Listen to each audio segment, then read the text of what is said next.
একদম চোখে আঙ্গুল দিয়ে দেখিয়ে গেছেন এই এই জিনিসগুলো যখন দেখবে তখন কিয়ামতের অপেক্ষা করো। আপনাদের সামনে আমি কিছু তুলে ধরার চেষ্টা করছি। নবী সাল্লাল্লাহু আলাইহি ওয়াসাল্লাম বলেছেন, আমি যে নবী হয়েছি এটাই কিয়ামতের একটা বড় আলামত। তিনি বলেছেন, বুইসতু আনা ওয়াসসাআ কাহাতাইন, আমাকে আর কিয়ামতকে এইভাবে পাঠানো হয়েছে, আমাকে আর কিয়ামতকে এইভাবে পাঠানো হয়েছে। মানে এই দুই আঙ্গুলের মধ্যে যতটুকু দূরত্ব, আল্লাহ রাসূল সাল্লাল্লাহু আলাইহি ওয়াসাল্লাম আর কিয়ামতের মাঝখানে এতটুকু দূরত্ব আছে। এই হাদিসটা উনি বলেছেন 1400 বছর আগে। আপনার যদি সামান্য বিবেক থাকে আপনি বুঝতে পারবেন যে এখন 1400 বছর পর কিয়ামত কত কাছে। নবীজি আরো বলেছেন, আমার ইন্তেকাল কিয়ামতের একটা আলামত। তিনি আরো বলেছেন, কিয়ামতের অন্যতম নিদর্শন হচ্ছে মুসলিমদের ধন সম্পদ বাড়তে থাকবে। এমন একটা অবস্থা হবে যাদের পরনের কাপড় ছিল না, খাবার জুটতো না, পায়ে স্যান্ডেল ছিল না, এই রাখাল টাইপের দরিদ্র মানুষেরাও উঁচু উঁচু বিল্ডিং নির্মাণের প্রতিযোগিতা করবে। সে সময় আসেনি? বিগত 100 বছরে আপনি দেখেন কত বিল্ডিং, 100 বছর আগে এগুলো ছিল না। আর প্রত্যেকটা বিল্ডিংয়ের পিছনে আছে সুদ, ব্যাংকের সুদি লোন, আর উঁচু উঁচু বিল্ডিং, একটার সাথে একটা সম্পর্কিত। নবীজি আরো বলেছেন, শেষ জামানা বা আখিরুজ জামান বা কিয়ামতের আলামত হচ্ছে মানুষ পিতা মাতাকে সম্মান করবে না। পিতা আর মা এই দুইজন যে সম্মানের পাত্র, এই বোধটাই মানুষের উঠে যাবে। সম্পদের জন্য মানুষ তার পিতাকে হত্যা করবে, ভাই তার ভাইকে হত্যা করবে, স্বামী স্ত্রীকে হত্যা করবে, স্ত্রী স্বামীকে হত্যা করবে, এমনকি সন্তান মাকে পর্যন্ত হত্যা করবে সম্পত্তির কারণে। আর পিতা মাতার সাথে দাস দাসীর মতো আচরণ করা হবে। নবী সাল্লাল্লাহু আলাইহি ওয়াসাল্লাম বলেছেন, কিয়ামতের অন্যতম নিদর্শন হচ্ছে যে সমাজের বেশিরভাগ মানুষ সুদের সাথে জড়িত হয়ে যাবে। ইচ্ছায় হোক আর অনিচ্ছায় হোক, হয় ব্যক্তি সুদ খাবে, না হলে সুদ দিবে, না হলে সাক্ষী থাকবে, না হলে লিখে রাখবে।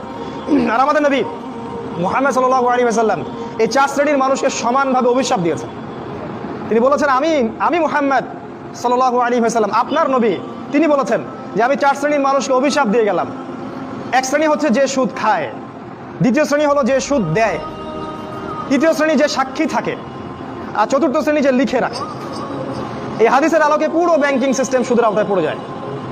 এবং নবী সাল্লাল্লাহু আলাইহি ওয়াসাল্লাম বলেছেন, সুদের 70টা পাপের শাখা আছে, তার সর্বনিম্ন শাখা নিজের মাকে ধর্ষণ করা। এটা আমি বলিনি, হাদিসের পাতায় পাতায় লেখা আছে। আপনাদেরকে কেউ কখনো বলেছে কিনা আমি জানি না, আজকে আপনাদেরকে সতর্ক করে গেলাম। আমাদের নবী বলেছেন সুদের 70টা পাপের শাখা আছে, তার সবচেয়ে নিচের শাখা নিজের মাকে বিয়ে করা, ধর্ষণ করা বা জিনা করা। তিনি আরো বলেছেন সুদের সবচেয়ে উঁচু শাখা হচ্ছে আল্লাহ এবং তার রাসূলের সাথে যুদ্ধ করা। সূরা বাকারায় আছে, সূরা বাকারার 275-76 আয়াতগুলো পড়ে দেখবেন। নবী সাল্লাল্লাহু আলাইহি ওয়াসাল্লাম আরো বলেছেন, যে ব্যক্তি 1 দিরহাম সুদ খাবে সে যেন 36টা মেয়েকে ধর্ষণ করলো। এটা বুখারীর হাদিস। আমি নাম্বার বলার সময় পাচ্ছি না, খুব সময় সংক্ষিপ্ত। তিনি আরো বলেছেন, সুদখোরদেরকে কবরে যে শাস্তি দেওয়া হবে সেটা হচ্ছে তাদেরকে রক্তের নদীতে ফেলে তাদের মাথাগুলোকে ফাটিয়ে দেওয়া হবে। কারণ সুদের মাধ্যমে সারা বিশ্বের মানুষের রক্ত তারা চুষে নিচ্ছে।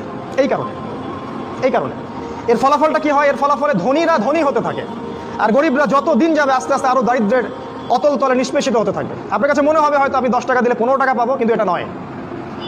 আপনি আপনার টাকা পাবেন না, আপনি অন্যের রক্ত চোষা টাকা পাবেন। এর ফলে ধনিক শ্রেণীর কোনো ক্ষতি হয় না, তারা অনেক লাভবান হতে থাকে। এই জন্য বিশ্বের একটা অংশ আজকে ধনী হচ্ছে। দেখবেন এই পুরো বিশ্বের একটা অংশ দিন দিন ধনী হচ্ছে, ওই পশ্চিমা সভ্যতা। আর বাকি অংশগুলোকে দেখবেন তারা আস্তে আস্তে দরিদ্রের সীমার নিচে চলে যাচ্ছে। এটার কারণ রিবা, সুদ। তিনি আরো বলেছেন যে সুদ যারা খাবে তাদের জাহান্নামে শাস্তি হচ্ছে ওদের পেটটা ফুলে ফেপে থাকবে, আর পেটের ভিতরে সাপ কিলবিল করবে। আর ফেরাউনের অনুসারী যারা, তারা এদের পেটে পাড়া দিয়ে জাহান্নামে প্রবেশ করবে। এভাবে অপমান করা হবে। কেন ফেরাউনের সাথে তুলনা করা হলো কেন? আমরা জানি ফেরাউন এই পৃথিবীর সবচেয়ে বড় জালেম, আর সুদের মধ্য দিয়ে জুলুম সবচেয়ে বড় করা হয়েছে এই পৃথিবীতে। এখন আপনি মুসলিম হিসেবে চাইলেও এখান থেকে বের হতে পারছেন না।